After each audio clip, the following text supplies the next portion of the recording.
જય દ્વારકાધીશ વિદ્યાર્થી મિત્રો, આ વિડીયોની અંદર આપણે ગાલા એસાઇનમેન્ટ 2026ના આંકડાશાસ્ત્ર ધોરણ 12ના પ્રશ્નપત્ર નંબર 5ના જવાબો ઉપર ચર્ચા કરશું. બીજું તમને કહી દઉં મિત્રો કે જો તમે હજુ અમારી ચેનલ સબસ્ક્રાઈબ ન કરી હોય તો સબસ્ક્રાઈબ કરો, વિડીયોને લાઈક કરો અને શેર કરો, જેથી તમે અમારા આવનારા વિડીયો પણ મેળવી શકો. પ્રશ્નપત્ર નંબર 5 આંકડાશાસ્ત્ર વિભાગ એ, જેની અંદર કુલ 20 પ્રશ્ન પૂછાય છે. પ્રશ્ન નંબર 1, સૂચક આંક કેવું માપ છે? જવાબ આવશે મિત્રો સાપેક્ષ. બીજું, સૂચક આંકની રચનામાં કઈ સરેરાશ પ્રચલિત છે?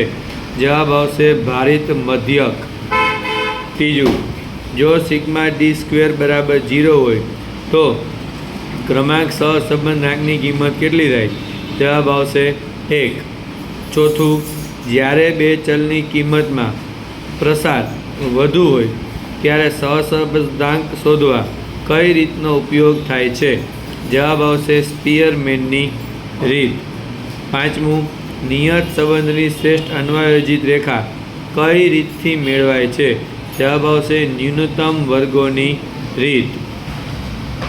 છઠ્ઠું, નીચેના પૈકી BYXનું કયું સૂત્ર સાચું છે? તો જવાબ આવશે BYX બરાબર R/SY/SX.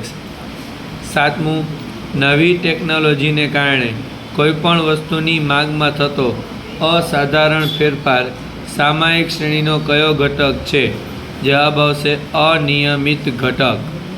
આઠમું, વેપારીઓ અને ઉત્પાદકો સમયાંતરે વેચાણ અને ઉત્પાદનનું સમયપત્રક કયા ઘટકને આધારે બનાવે છે? જવાબ આવશે મોસમી ઘટક. નવમું, ઘટનાઓ A અને A ડેશ માટે P/A/A' મૂલ્ય કેટલું થાય? જવાબ આવશે 0. 10મું, PA વત્તા PA' મૂલ્ય કેટલું થાય? જવાબ આવશે 1. 11મું, દ્વિપદી સંભાવના વિતરણના પ્રાચલો જણાવો. જવાબ આવશે N અને P. 12મું, એક સંભાવના વિતરણ માટે મધ્યક 2.1 અને સિગ્મા x² બરાબર 10 હોય તો તેનું વિચરણ શું આવશે? જવાબ 5.59. 13મું, એક દ્વિપદી વિતરણનો મધ્યક 5 તથા વિચરણ 10/7 છે તો આ વિતરણ કેવું બનશે? જવાબ આવશે ઋણ વિષમ. 14, પ્રામાણ્ય ચલ માટે સરેરાશ વિચલનની લગભગ કિંમત નીચેના પૈકી કઈ છે? જવાબ આવશે 4/5 વિચલન. 15, પ્રામાણ્ય વિતરણના 99% અવલોકનો સામાન્યતઃ નીચેના પૈકી કઈ સીમામાં હોય છે? જવાબ આવશે મધ્યક +- 2.575 વિચલન. 16, પ્રામાણ્ય વિતરણના સંભાવના ઘટત્વ વિધેયમાં ની કિંમત કેટલી છે? જવાબ આવશે 2.7183. 17મું છે n/5 ને માનાંક સ્વરૂપ કયું છે? તો જવાબ આવશે (x-5 <0.02). 18, -2નું 0.02 સામીપ્યને અંતરાલ સ્વરૂપમાં દર્શાવો. તો જવાબ આવશે -2.02 અને -1.98. 19, u અને v xના વિધેયો હોય તો vના છેદમાં uનું વિકલિત શું થાય? તો u dvના છેદમાં dx ઓછા v duના છેદમાં dx એના છેદમાં uનો વર્ગ. 20, માંગ વિધેય p બરાબર a ઓછા bx હોય તો આમદની વિધેય શું થાય? જવાબ આવશે r બરાબર ax ઓછા bx² ઓકે મિત્રો, આ ચર્ચા કરી આપણે વિભાગ એના જવાબ ઉપર. હવે આપણે ચર્ચા કરીશું વિભાગ બીના જવાબો પર. એ પહેલાં તમને કહી દઉં મિત્રો કે જો તમને વિભાગ C, D, E અને Fના જવાબો જોતા હોય તો તમે અમને વોટ્સઅપ નંબર 81 634 34 9 ઉપર હાઈ કરીને મેસેજ કરો. અમે તમને એની PDF આપશું, જેના માટે માત્ર 51 રૂપિયા ચાર્જ રાખેલો છે. ઓકે મિત્રો, હવે આપણે ચર્ચા કરીશું વિભાગ બી. એની અંદર 21મો પ્રશ્ન છે, સૂચકાંકના અગત્યના મૂળભૂત પરીક્ષણના નામ આપો. તો જવાબ આવશે અગત્યના 2 મૂળભૂત પરીક્ષણો છે, સમય વિપર્યાસ પરીક્ષણ અને પદ વિપર્યાસ પરીક્ષણ. 22 કાર્ય કારણનો સંબંધ ઉદાહરણ આપી સમજાવો. તો જવાબ આવશે કોઈપણ 2 ચલ પૈકી એક ચલમાં વધઘટ થવાને કારણે બીજા ચલ ઉપર તેની અસર થાય તો બંને ચલ કાર્ય કારણના સંબંધથી જોડાયેલા છે એમ કહી શકાય. ટૂંકમાં કોઈ એક ચલમાં ફેરફાર થતો હોય તે કારણે બીજા ચલમાં થતો ફેરફાર કાર્ય કહેવાય. દાખલા તરીકે વાર્ષિક વરસાદ અને ચોખાની ઉપજ. આ ઉદાહરણમાં વાર્ષિક વરસાદ કારણ છે અને ચોખાની ઉપજ એ કાર્ય છે. જો વરસાદનું પ્રમાણ વધે તો ચોખાની ઉપજ વધે. તેથી એમ કહી શકાય કે વરસાદ અને ચોખાની ઉપજ વચ્ચે કાર્ય કારણનો સંબંધ છે. કાર્ય કારણનો સંબંધ પ્રત્યક્ષ અથવા પરોક્ષ રીતે હોઈ શકે છે. 23મો પ્રશ્ન, જો r બરાબર 0.5, sx બરાબર 2, sy બરાબર 4 હોય તો નિયત સંબંધાંક byxની કિંમત કેટલી થાય?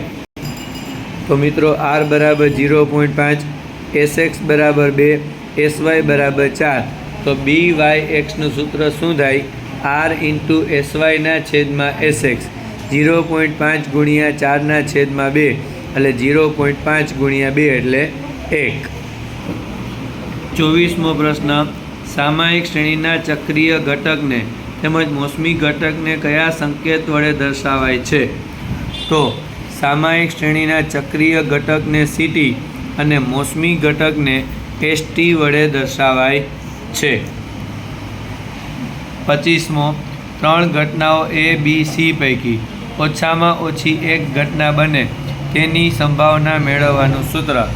તો ઓછામાં ઓછી એક ઘટના બને તે સૂત્ર PA + B + C બરાબર PA + PB + PC ઓછા PA/B ઓછા PA/C ઓછા PB/C વત્તા PA/B/C. 26મો પ્રશ્ન છે, બર્નૌલી પ્રયત્નોની વ્યાખ્યા. તો દ્વિવિધ વિકલ્પવાળા પ્રયોગના n પ્રયત્નોમાં દરેક પ્રયત્ને P(S) અચળ હોય તો આવા n પ્રયત્નોને બર્નૌલી પ્રયત્નો તરીકે ઓળખવામાં આવે છે. 27 પ્રામાણ્ય ચલના ઘટત્વ વિધેયમાં વપરાતા અચળાંકોના મૂલ્યો જણાવો. તો પ્રામાણ્ય ચલના ઘટત્વ વિધેયમાં અચળાંક π 3.1416 અને e 2.7183. 28 પ્રામાણ્ય વક્રએ પ્રમાણિત પ્રામાણ્ય ચલની કઈ કિંમતની બંને બાજુએ સમમિત હોય છે? તો જવાબ આવશે પ્રમાણિત પ્રામાણ્ય વક્ર z બરાબર 0ની બંને બાજુએ સમમિત હોય છે. 29 x વિધેય a અને x વિધેય 0નો અર્થ સમજાવો. તો x વિધેય a એટલે xની કિંમતો એની ખૂબ જ નજીક પણ x બરાબર a નથી.